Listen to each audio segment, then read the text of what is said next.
plataforma do chess.com, um jogador desconhecido e que usava a bandeira do Brasil começou a ganhar de um GM norte-americano e também streamer Daniel Naroditsky no ritmo 3 minutos.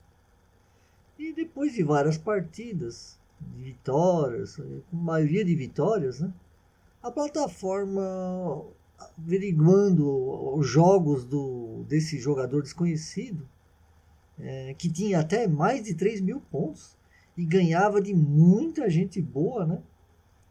E com uma abertura muito esquisita, né? Que eu vou mostrar ela para vocês agora. Esse jogador acabou sendo banido da plataforma. Bom, você pode pensar, bom, o cara tá cheatando, né? Tá roubando, né? Usando computador, engine para ganhar, né? E ganhar pontos nessa plataforma.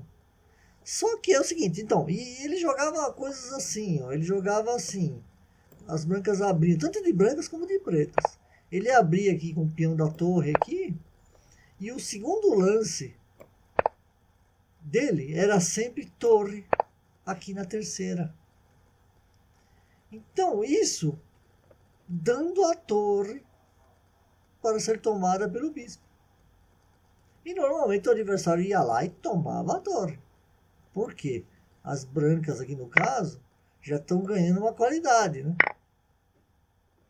Estão trocando um bispo por uma torre logo no começo do jogo. E pouco tempo depois, na rede social Reddit, o GM norte-americano também, Brandon Jacobson, confessou que era ele que estava usando uma conta, tipo, anonimamente, não dizendo que era o nome dele, né? Porque mostrava um nome chamado Vson Soul. O Brandon Jacobson revelou que usava esse nickname Vsoul, né? E a bandeirinha do Brasil. E ele fazia isso sem usar cheat, sem usar engine.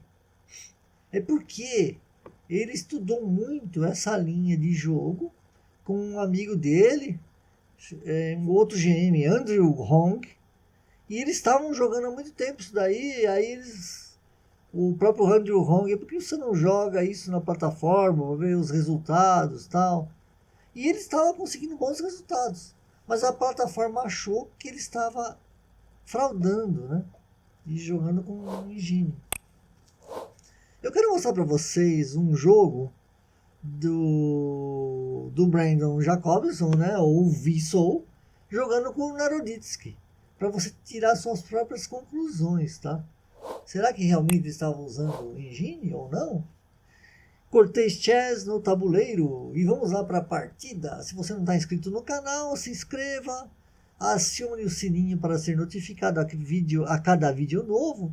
E4, peãozinho para A5, depois D4, torre A6, dando a torre para o bispo. O Naroditsky foi lá e tomou a torre.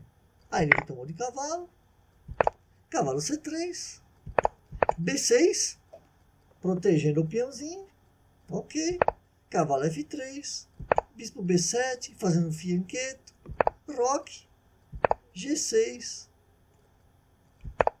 as brancas fazem torre E1 para proteger o peão, duplamente, torre e cavalo protegendo o peão, e as brancas jogam bispo G7, fazendo bispo aqui, bispo ali. Me parece que ele vai querer usar uma espécie de defesa hipopótamo, né? Onde as pretas só chegam com os peões até a sexta aqui. D5 avança, E6, E5, cavalo E7 para desenvolver o cavalo. Essa casa não está mais disponível, então tem que jogar aqui em E7 mesmo. Bispo G5, H6, cutucando o bispo. O que ele vai fazer? Recuar? Não. A ideia da Daniel Naroditsky é colocar o bispo aqui. Por quê? Se as pretas tomam o bispo, as brancas retomam de peão, e um peão muito forte aqui, muito bem colocado, né? Na cara do rei aqui, né? Bom, aí o que aconteceu? As pretas sorrocaram pequeno. E aí vem dama D2. A ideia é, se tirar esse bispo daqui, a dama já vem aqui, né? Se o peão tiver aqui, é quase mate praticamente, né? Olha lá, olha como seguiu a partida. Bispo tomou, peão retomou. E agora? As pretas têm que jogar com muito cuidado. O jogador de pretas realmente é muito talentoso, como vocês podem ver, né? Aqui, ó, se ele jogar errado, ele vai ficar mal, né? Não foi isso que aconteceu. Vamos supor que ele joga aqui. Cavalo F5. Aí vem o G4 atacando o cavalo. Cavalo vem para D6. Olha lá a força dos peões ali. Cavalo E5. Cavalo C5. Dama toma. Olha lá. Tá na cara do gol. Quase aqui, né? Esse peão ficou sem defesa, né? Então o que acontece? As pretas vão lá e tomam, né? Para não levar mate. Aí torre AD1, dama G7, querendo trocar, né? Mas as brancas trocam realmente, que a posição delas tá melhor, né? E aí, essa seria a melhor variante para as brancas, tá? Isso se o jogador de pretas não soubesse jogar direito. Mas olha só o que o jogador jogou neste lance. Ele não jogou cavalo F5. Ele tomou cavalo, toma o peão em D5. As brancas fizeram a mesma coisa, retomaram e retomou de bispo aqui. Parece até que as pretas vão levar checkmate aqui, né? Com aquela jogadinha que eu falei, né? Porque se vier aqui, as pretas têm que tomar esse peão, senão é mate, né? Aí seguiu assim: cavalo E5, dama toma, cavalo vem para D7.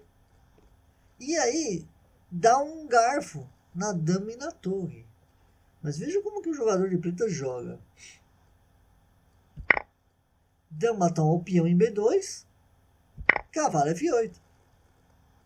Já querendo entrar com a dama aqui, né? Já ganha uma qualidade de novo. O rei toma o cavalo. Vem a dama dando cheque. E rei G8. A engine mostra que as brancas continuam com vantagem. O Stockfish está dando 4 pontos de vantagem para as brancas, tá? Elas têm 2 qualidades a mais e um peão a menos. Muita vantagem, tá? 2 qualidades a mais, ó. 2 torres no lugar de cavalo e bispo. Vamos seguir a partida. C4, querendo tirar o bispo daí. E bispo tomou o C4. Torre A, D1. Querendo vir aqui para dar mate, né? Aí as pretas têm que jogar a dama aqui, para não deixar a torre entrar. Dama F6 impediu o mate. Torre E4, agora as brancas querem jogar a torre para o ataque também, né? Bispo D5, ataca a torre. Torre F4, olha só, atacando a dama para a dama sair daí. Dama E5, torre H4, olha só. Vai levar um cheque aqui já já. Mate não, porque a dama está controlando essa diagonal preta aqui, né? Cavalo C5. Dama H7 cheque. Rei F8. H3. Rei E7 saindo fora, né? E dama G8. A ideia das brancas está clara aqui, né? Levar a torre aqui também para vir aqui e dar mate no rei, né? Torre e dama entrando na posição das pretas. Mas as brancas também estão com o rei em perigo. Por quê? Nós podemos ter um ataque de dama e bispo aqui. As torres estão descoordenadas, desconectadas. Uma não está protegendo a outra, né? Isso é um problema para as brancas. E as pretas têm a maioria de peões na ala da dama. Olha só que interessante, né? Ou seja, no final as pretas estão levando vantagem aqui. Como prosseguiu a partida? Cavalo D7, trazendo uma proteção aqui para a dama. E não deixando a dama entrar também aqui, né? A não ser que a torre venha. E é o que as brancas fazem. Rei vai para D6, tentando sair fora. O cavalo já não deixa dar o cheque aqui, né? Dama D8, cravando o cavalo. Dama vai lá para atacar a torre. Torre C1. C5, fechando o caminho da torre. Veja agora como que está a situação. As torres não têm colunas abertas. Ó, os peões aqui estão todos aninhados. Não tem coluna aberta aqui não, para as torres jogarem. Então as pretas estão começando a ficar melhores, né?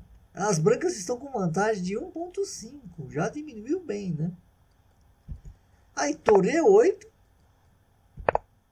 dama E4, ameaçando o mate aqui. Dama G5, protegendo. Rei C6, saindo num possível cheque aqui, né? E as pretas estão fazendo uma fortaleza para o rei, né? Torre D1, cavalo E5, rei H2, bispo toma o peão em A2, torre C8, cheque, rei B5 e torre D6. Essa jogada deixa as torres sem contato com a dama branca, né? E agora a vantagem vai toda para as pretas. Agora o computador está dando 2.9. E a torre não pode ir para A8, porque a dama está aqui controlando, né? Não tem jeito da torre ir para A8, para atacar o peão. Então a ideia das brancas agora é atacar o peão em B6, certo? Aí o bispo vem, dama G3, cavalo C4, atacando a torre e fortalecendo aqui a defesa do peãozinho com esse cavalo, né? Como eu falei, ele não vai conseguir atacar aqui. F3 atacando a dama, dama D4, torre D7, A4, e o peão das pretas está indo embora, né? E aqui vai ficar difícil de proteger, porque mesmo que traga a torre para cá, o cavalo vem aqui e corta o caminho. Aí vem torre B8, A3 e o peão vai embora. Torre A7, E5, o cavalo está protegendo o peão, olha só. Dama E1, E4, F4, dando um drible aqui, não trocando os peões não. Só que é mais um peão passado para as pretas, né? Dama G3, cavalo D2, aí soltou o peão lá. E as pretas têm outro peãozinho que eles podem promover aqui na coluna E, né? Rei H1, dama A1, cheque, rei H2, cavalo F1, duplo, na dama e no rei. E as brancas abandonaram. O que vocês acharam dessa partida? O jogador de pretas usou o computador? Ou ele é realmente um GM? É o Jacobson jogando com todo o seu talento e experiência. O Magnus Carlsen mesmo, depois dessa polêmica, começou a usar essa abertura para mostrar a todos que tá realmente para jogar, é bem jogável, né? E provar também que ele não estava usando cheating, esse jogador, o Jacobson, né? Porque dá para jogar e ganhar bastante jogos também. No Title Tuesday, o Carlsen começou a jogar essa abertura, né? Jogando a torre ali no segundo lance para ser tomada pelo bispo. Espero que você tenha gostado dessa partida. Coloque nos comentários o que vocês acharam. Vocês acham que ele realmente usou cheating? Ou é o talento dele mesmo, do Jacobson? E até o próximo vídeo. Se inscreva no canal e até o próximo vídeo. Valeu!